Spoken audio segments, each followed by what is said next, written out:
Welcome back to another technical video. Today, we'll go through your question, go through the answers for it, and hopefully that brings you to your solution.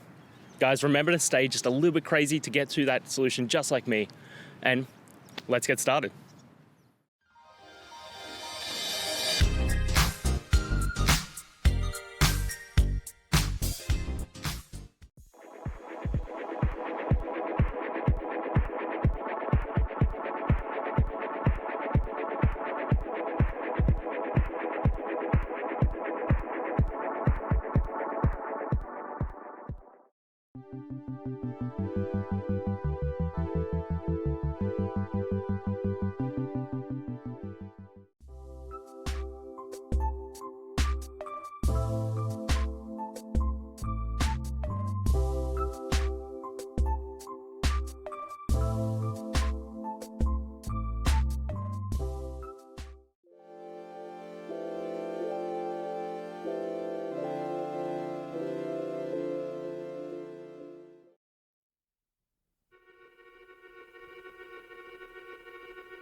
And that's it, guys. I hope this video has helped find that solution that you're looking for.